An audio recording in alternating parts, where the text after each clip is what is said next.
C'est bien stylé ici.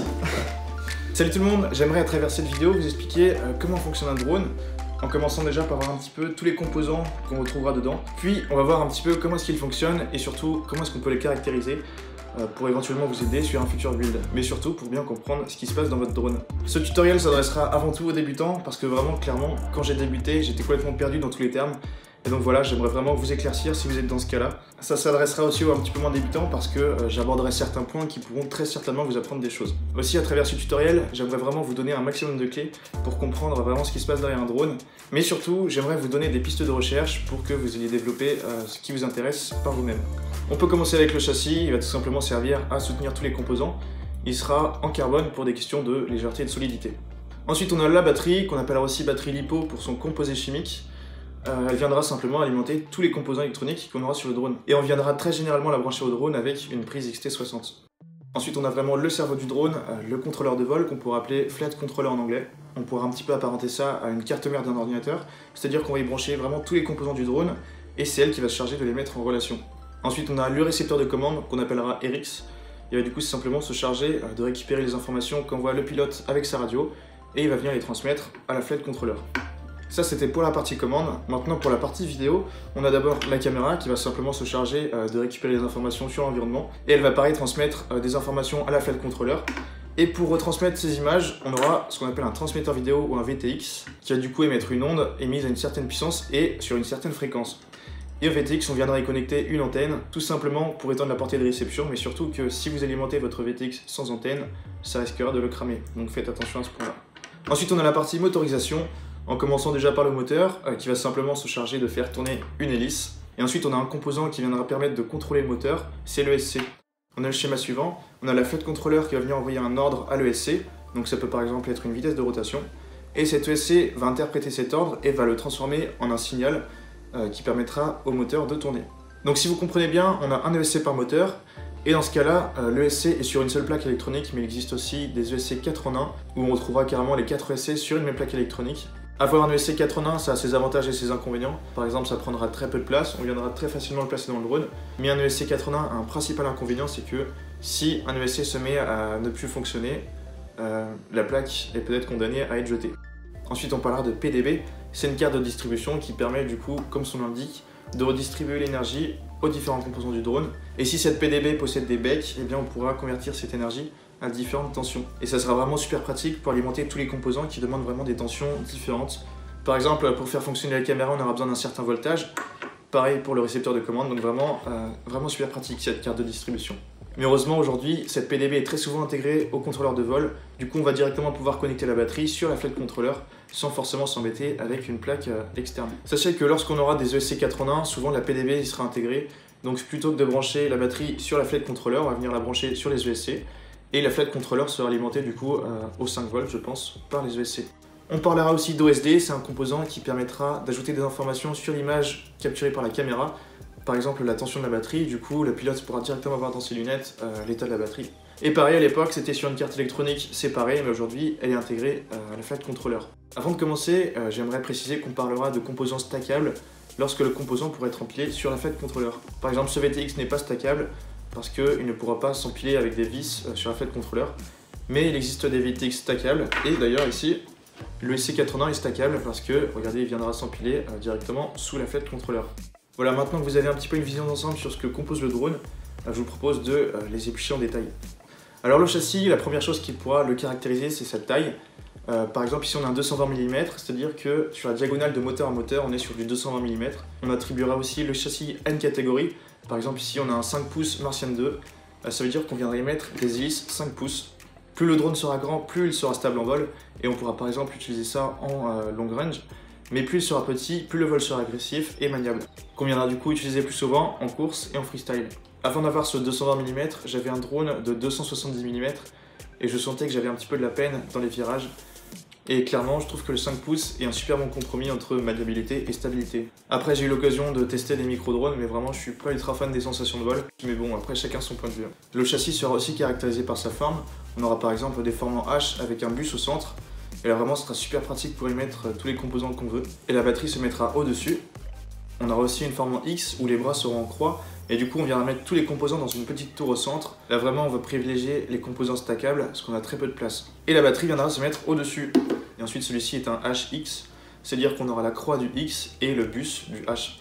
Pareil, la batterie viendra se mettre au-dessus. Sachez que les sensations de vol vont être un petit peu différentes suivant la forme du drone. Ici j'ai du HX, ça me convient parfaitement. Le H et le HX sont un petit peu plus adaptés au freestyle parce qu'on pourra facilement y mettre une GoPro et surtout ne pas avoir dans le champ de vision les hélices. Finalement, on va surtout choisir un châssis pour le style de vol qu'on souhaite, mais aussi un petit peu pour son design et sa qualité de fabrication. Au niveau des prix, celle-là en vaut 25 je crois, et j'en suis vraiment très content. On pourra démarrer aux alentours de 15 et on pourra carrément grimper jusqu'à 100 €. Donc là, je trouve ça un petit peu cher, mais souvent quand il met 100 €, c'est que vraiment on veut supporter le constructeur, et puis peut-être que la qualité de fabrication sera au rendez-vous, on y retrouvera des matériaux un petit peu plus premium et solides. Maintenant, je vous propose de passer à la batterie.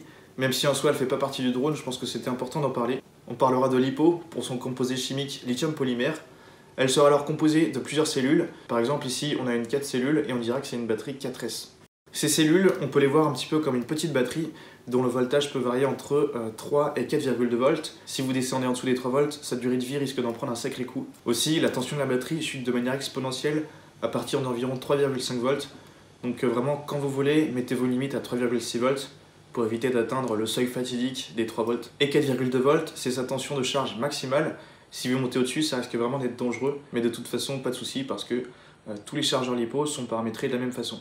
Lorsqu'on n'utilisera pas la batterie pendant pas mal de temps, on viendra mettre les éléments de la batterie à des tensions de stockage, soit environ 3,8 volts, mais pas de souci, cette valeur sera aussi gérée par votre chargeur.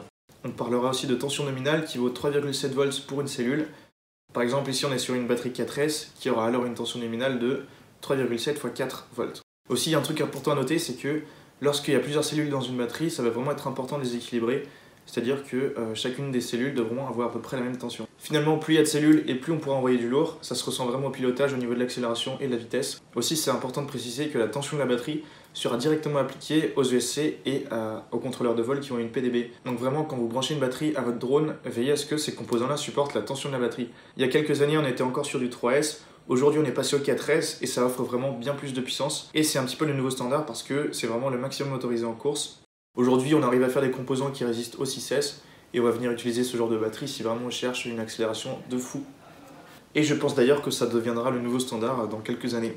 Une batterie viendra aussi se caractériser par sa capacité. Par exemple, ici, on a du 1550 mAh. Plus on a de capacité, plus la batterie sera grosse et lourde et plus on aura d'autonomie. Généralement, on choisira cette valeur en fonction de la taille du drone et des moteurs. Par exemple, entre 1000 et 1550 mAh, ça s'adresse vraiment très bien à du 5 pouces. Personnellement, j'ai toujours utilisé du 1550 mAh en 4S et ça me permettait d'avoir environ 3-4 minutes d'autonomie. Sachez qu'une batterie 4S en 1550 mAh équivaut à peu près à une batterie 6S en 1000 mAh niveau autonomie. Et en fait, ça sera possible car en 6S, on utilisera des moteurs qui ont un nombre de tours par volt plus faible. On aura une troisième chose qui viendra caractériser une batterie, c'est son taux de décharge. Par exemple, ici on est sur du 75 x C. Ça veut dire qu'on pourra tirer d'un coup 75 fois sa capacité.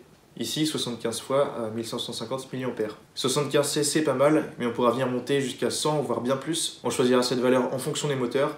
Si les moteurs tirent plus que ce que peut donner la batterie risque de chauffer et de s'endommager. Plus on aura de C, mieux ce sera, et plus on aura de PEPS. Mais bon, après, ça sert à rien de surdimensionner si vraiment vous avez des moteurs qui consomment très peu. Finalement, on choisira une batterie pour les caractéristiques dont je viens de vous parler, mais on la choisira aussi surtout pour sa qualité de fabrication et sa durée de vie. Et là vraiment, je vous invite à rechercher des tests de batterie sur internet.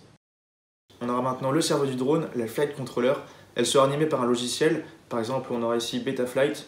Je crois que d'ailleurs c'est le plus connu et le plus utilisé, et d'ailleurs c'est vraiment très bien pour débuter. On retrouvera aussi Butterflight qui est une branche de Betaflight, Raceflight Wine, et aussi on a le fameux KISS. Tous les logiciels ne seront pas compatibles avec toutes les cartes de vol. Par exemple, on aura KISS qui sera compatible qu'avec les cartes KISS. Et en fait, pourquoi est-ce qu'on choisirait un logiciel plutôt qu'un autre? Déjà pour les paramètres qu'il propose et pour son style de vol. Parce que le style de vol pourra varier. Par exemple, KISS est réputé pour être un petit peu plus smooth au pilotage. Mais là pour le coup, je demande à voir. On retrouvera dans la plupart des cas une prise micro USB qui permettra de configurer ce logiciel avec un ordinateur via un logiciel bien spécifique. Par exemple, pour configurer Betaflight, on utilisera Betaflight Configurator. Pour KISS, il me semble que c'est KISS Configurator. Mais bon, on viendra configurer ce logiciel, déjà pour configurer les communications entre les différents composants, mais surtout pour paramétrer le comportement du drone. Par exemple, on retrouvera les PID qui permettent en quelque sorte de régler l'équilibre du drone. On aura aussi les rates qui permettent de définir la vitesse de rotation du drone en fonction des commandes qu'on lui donnera. On retrouvera sur une carte de vol des tonnes et des tonnes d'entrées et de sorties, avec par exemple des connecteurs UART qui permettent de communiquer avec des composants externes qui utilisent un protocole de communication bien spécifique. D'ailleurs, on peut apparenter un protocole de communication à un langage de communication. C'est un petit peu la façon dont sont échangées les données entre deux composants. On aura aussi par exemple des entrées-sorties pour le signal vidéo, on aura des sorties buzzer, des sorties qui donnent un certain voltage pour alimenter par exemple d'autres composants. Et si vraiment votre carte est ultra hype, on aura des sorties LED qui permettent de contrôler des bandes de LED. Quand on va venir choisir une flat controller, ça va se faire surtout en fonction du coup des entrées-sorties qu'elle propose. Mais bon, de toute façon, sachez que les entrées-sorties sont quasiment les mêmes sur toutes les flat controllers. Après, ce qui serait important d'avoir, c'est la compatibilité avec les protocoles de communication qu'utilisent les autres composants que vous avez choisis. Par exemple, mon récepteur communique en S-Bus, du coup, j'ai intérêt à ce que la flat controller lise le S-Bus, sinon il risque d'avoir un petit problème. Le contrôleur de vol sera aussi caractérisé par une puissance de calcul. Par exemple, avant on était sur des puces F3, mais clairement aujourd'hui ça suffit pas et on est passé du coup au F4 parce qu'elle propose vraiment bien plus de puissance de calcul. Et aujourd'hui on a carrément du F7 qui défonce tous les scores. Mais bon, clairement, le F4 suffit amplement pour ce qu'on fait aujourd'hui. On aura besoin d'une grande puissance de calcul pour traiter un maximum de données à la seconde. Par exemple, pour venir appliquer des filtres. Bon, j'avoue que je connais pas grand chose aux filtres, mais en quelques mots, ça permet de corriger les imperfections et de rendre le vol plus agréable. Sachez qu'avec les mises à jour de Betaflight, les filtres sont améliorés, configurés et activés par défaut. C'est pour ça qu'aujourd'hui, une puce F3 va laisser à désirer parce qu'on va vraiment manquer de puissance. Aussi, en général, plus on a de puissance, plus on aura de connecteurs UART et plus on pourra venir y connecter de composants externes. On pourra traiter plus de données. Ce qui permet de différencier deux contrôleurs de vol, c'est aussi leur qualité de fabrication et leur fiabilité. Et aussi, certaines auront tendance à proposer des fonctionnalités supplémentaires. Par exemple, ici, on a un lecteur de carte SD, micro SD, qui permet de faire fonctionner une black box. Au niveau des prix, j'avoue que j'en suis vraiment pas du tout sûr, mais je pense qu'on pourra descendre à 10 € pour les cartes les plus basiques. Et on pourra venir monter à 50 €, voire 60 peut-être, pour les cartes qui proposent vraiment une grande puissance de calcul et des fonctionnalités intéressantes. Et aussi, on a des flat controllers un petit peu plus élaborés que d'autres. Par exemple, on pourra venir carrément retrouver d'autres composants intégrés à la flat controller, tels que le VTX, les ESC. Mais bon, je pense que c'est pas le meilleur choix parce que s'il y a quelque chose qui se met à dysfonctionner, là vraiment il faut tout remplacer et du coup ça va coûter bonbon. Maintenant, pour ce qui s'agit de la partie commande, la radio.